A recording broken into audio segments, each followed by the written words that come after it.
Baik, assalamualaikum warahmatullahi wabarakatuh. Selamat pagi teman-teman semuanya. Alhamdulillah ya, pada pagi yang cerah ini kita masih diberikan kesempatan untuk masih bisa berkumpul pada kelas hari ini. Gitu. Sebelum itu, perkenalkan nama saya Muhammad Taufik dengan NIM 2283250026. Saya dari PVTE 2025 dari kelas B. Oke, pada kesempatan kali ini kita akan belajar bersama-sama nih teman-teman mengenai apa sih? Mengenai analisis konsumsi energi listrik untuk instalasi listrik residensial gitu. Materi ini tuh sangat penting buat teman-teman ketahui gitu. Nah, untuk lebih lanjutnya kita akan bahas secara detail. Kita masuk ke pembahasan pertama. Nah, seperti yang teman-teman ketahui ya, bahwa energi listrik itu merupakan kebutuhan utama yang dibutuhkan dalam kehidupan sehari-hari. Ya, terutama pada bangunan residensial atau rumah tinggal, yaitu rumah tinggal kita sendiri gitu.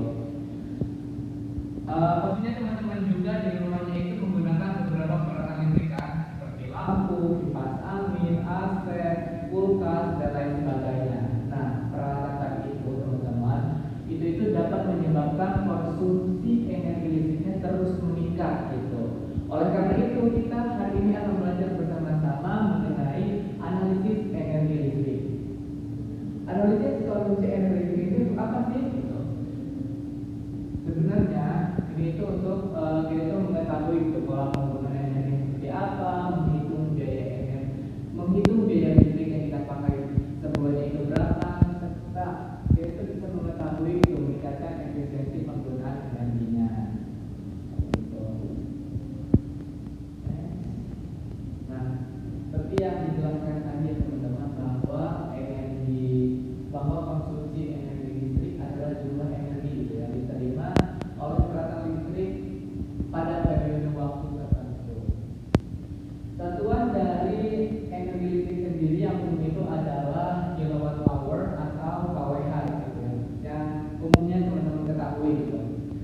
Bisa dilihat juga di sini ada rumus energi listriknya, itu adalah E sama dengan P dikali T. E-nya itu apa? E-nya itu energi listrik, WH atau kWh, P-nya itu daya listrik, watt atau kW, dan T itu waktu penggunaan atau pemakaiannya itu per jam teman-teman. Oke, kita next. Selanjutnya instalasi listrik residensial. Sebenarnya tadi ini sudah dimention ya oleh teman-teman bahwa instalasi listrik residensial adalah sistem penyaluran tenaga listrik pada rumah tinggal gitu ya, yang terdiri dari apa aja? Dari sumber listrik dari PLN itu masuk ke kWh, dari kWh ke MCB, dari MCB ke panel distribusi, kemudian dari panel distribusi ke kabel instalasi, dari kabel instalasi menuju stop kontak, kasar, dan beban listrik gitu. Nah, gunanya dan tujuannya itu apa sih instalasi listrik residensial ini?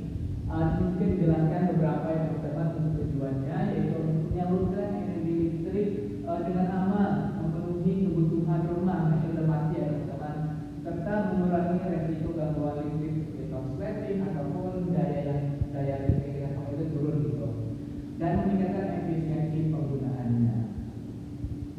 Oke, next. Sebelumnya itu di sini pastinya teman-teman harus ketahui bahwa faktor-faktor yang mempengaruhi konsumsi energi listrik itu apa aja gitu, biar teman-teman di rumahnya itu lebih aware terhadap penggunaan beberapa komponen listrik gitu ya teman-teman. Kita bahas yang pertama dulu. Di sini ada beberapa poin yang akan kita bahas. Yang pertama itu adalah daya peralatan. Nah, semakin besar daya suatu peralatan, maka semakin besar juga konsumsi energi yang dikonsumsinya gitu. Energi yang dikonsumsi semakin besar. Contohnya apa? Misalkan lampu LED, teman-teman memakai 10 watt, televisi 80 watt, AC 900 watt. Nah, dari ketiga peralatan listrik ini teman-teman, yang terbesar itu apa? Pastinya AC ya kan, 900 watt. Yang ini mengonsumsi energinya lebih besar dari kedua komponen listrik tadi gitu. Yang kedua itu adalah lama pemakaian. Nah, ini juga sama halnya dengan yang di atas ya teman-teman, bahwa semakin lama kita menggunakan peralatan listrik, itu juga sangat mempengaruhi konsumsinya gitu. Contohnya lampu ini aja, lampu di ruangan kita, misalkan misalkan nyalanya itu selama 2 jam 40 WH gitu ya. Kalau 10 jam berarti 200 WH gitu, tinggal dikalikan aja gitu ya teman-teman. Jadi selama semakin lama pemakaian lampunya, maka semakin besar juga konsumsi energi yang dikonsumsinya gitu. Yang selanjutnya adalah jumlah peralatan. Ini juga sama halnya sih ya teman-teman. Semakin kita banyak menggunakan peralatan yang digunakan secara bersamaan, semakin tinggi juga konsumsi energinya. Contohnya seperti apa gitu? Contohnya di rumah teman-teman menggunakan AC dinyalain, lampu dinyalain, ibu teman-teman semua masak nasi pakai rice cooker, adanya trika, adanya chargernya, itu dilakukan secara bersamaan gitu. Maka konsumsi energi yang dikonsumsinya itu bakal tinggi gitu. Nah, ini itu dapat menyebabkan apa? Menyebabkan terjadinya korsleting atau turunnya listrik gitu. Efisiensi peralatan. Nah, peralatan dengan teknologi hemat energi memerlukan daya lebih kecil untuk menghasilkan energi yang sama. Di sini ada contohnya lampu bigan 60 watt, lampu LED 9 watt. Nah, keduanya itu menghasilkan tingkat pencahayaan yang hampir sama begitu ya teman-teman. Oke, kita next ke slide selanjutnya. Nah, sebelumnya tadi teman-teman sudah mengetahui mengenai faktor dasar mengenai konsumsi energi listriknya seperti apa. Nah, sekarang kita melakukan metodenya gitu, metode analisis konsumsi energi listrik biar kita itu tahu gitu pengeluaran per bulannya itu berapa gitu ya. Yang pertama itu kita harus mengidentifikasi beban listriknya dulu ya teman-teman. Mencatat semua peralatan yang digunakan di rumah teman-teman. Di sini saya cuma mencantumkan beberapa, seperti satu lampu LED itu sebesar 10 watt. Terus ada 2 televisi 80 watt, kulkas 150 watt, mesin cuci 350 watt, dan 5 AC 900 watt. Enggak, maksudnya yang kelima itu AC 900 watt gitu. Nah, langkah yang kedua teman-teman, kita mencatat nih lama penggunaannya. Peralatan daya W, lama penggunaan jam per harinya berapa gitu. Misalkan lampu LED itu, nah lampu LED ini kan 10 watt nih, 10 watt. Yaitu lama penggunaannya 8 jam per hari gitu. Selanjutnya ada televisi. Televisi itu digunakan televisi ini 80 watt digunakan 5 jam per hari. Kulkas 24 jam, mesin cuci 1 jam, dan AC 8 jam gitu. Nah, langkah yang ketiga teman-teman tinggal menghitung dari jumlah tadi yang tadi dengan rumus S sama dengan P dikali T gitu. Peralatan energi WH per hari, lampu LED 80, televisi 400, kulkas 3600, mesin cuci 350, AC 7200. Teman-teman tinggal totalin aja 60 ditambah 400 dan sebagainya, dan menghasilkan totalnya yang digunakan itu sebesar 11.630 WH gitu. Ya, totalnya teman-teman setelah dijumlahkan semua penggunaan barang-barang yang kita gunakan di rumah tadi, itu teman-teman bisa mengaplikasikannya di masing-masing sendiri gitu. Barang yang digunakan di rumah teman-teman itu apa aja. Nanti ditotalin dan hasilnya berapa gitu. Nah, langkah yang keempat itu kita menghitung konsumsi bulanannya gitu. Yang tadi yang sebelumnya itu hasilnya 11,63 gitu dikalikan 30, dan 30 ini itu ibaratnya 1 bulan kan gitu, 30 hari. Sama dengan hasilnya 348,9 kWh sorry teman-teman. Nah, konsumsi energi bulanan rumah tersebut adalah 348,9 kWh per bulan. Itu yang digunakan ya teman-teman. Nah, yang keenam itu adalah analisis biaya listrik. Nah, ini tuh biar kita mengetahui jumlah biaya yang kita gunakan pada KW itu berapa gitu. Jika tarif listriknya Rp1.500 per kWh, maka biaya sama dengan energi ini rumus yang tadi ya teman-teman. Energi kali tarif. Biayanya berapa tadi? 348,9 dikali 1.500 tadi. Yang di atas ya, 1.500 per kWh. Berarti biayanya itu 350 rupiah. Itu jadi estimasi biaya listrik per bulan sekitar 523.350 rupiah. gitu. Oke, sekarang kita beralih ke analisis beban dominan. Berdasarkan hasil perhitungan tadi, peralatan energi WH per harinya ada AC 7.200, kulkas 3.600, ya, televisi 400, mesin cuci 350 watt atau 60 watt gitu.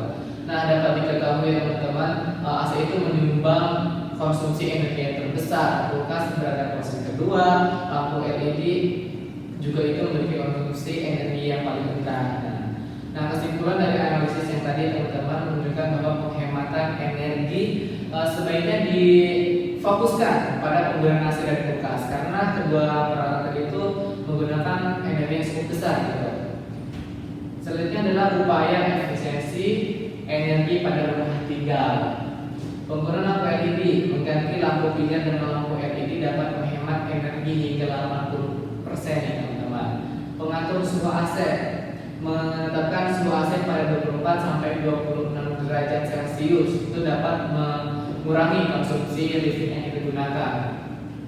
Selanjutnya, mematikan peralatan saat tidak digunakan. Nah, teman-teman, ketika sudah tidak menggunakan beberapa peralatan yang teman-teman gunakan di rumah, teman-teman harus menghentikan pemakaiannya. Supaya apa? Supaya dapat mengurangi konsumsi energi yang teman-teman gunakan di rumah gitu.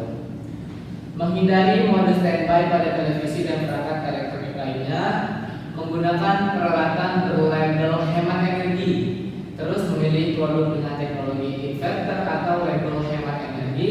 Selanjutnya, memanfaatkan cahaya dan ventilasi alami, mengurangi penggunaan lampu dan AC pada siang hari. Ini harus dihindari ya teman-teman. Nah, dari penjelasan tadi mungkin teman-teman sudah paham ataupun sudah mulai aware gitu dengan penggunaan peralatan listrik di rumah teman-teman ya. Jadi dapat kita simpulkan pada pembahasan hari ini, analisis konsumsi energi listrik pada instalasi listrik residensial bertujuan apa? Untuk mengetahui jumlah energi yang digunakan oleh berbagai peralatan rumah tangga serta biaya yang ditimbulkan gitu. Nah, perhitungan dilakukan berdasarkan daya peralatan dan lama waktu penggunaannya.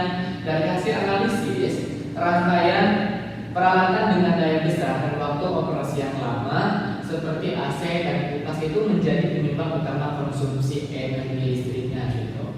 Oleh karena itu, penerapan strategi efisiensi seperti penggunaan lampu LED, pengaturan penggunaan AC, dan pemilihan peralatan hemat energi dapat membantu mengurangi konsumsi listrik dan menekan biaya penggunaan energi pada rumah tinggal. Itu ya teman-teman, mungkin teman-teman sudah paham mengenai penjelasan yang sudah saya sampaikan ya. Jika ada yang ditanyakan bisa langsung sekarang ataupun di akhir sesi pemaparan ini, ataupun bisa langsung WA, chat atau sebagainya teman-teman. Saya terbuka banget buat teman-teman bertanya kepada saya gitu. Mungkin saya cukupkan ya teman-teman. Maaf jika saat pembahasan saya ada kekurangannya dalam menjelaskan kesalahan, mohon dimaafkan. Kurang dan lebihnya mohon maaf. Wassalamualaikum warahmatullahi wabarakatuh.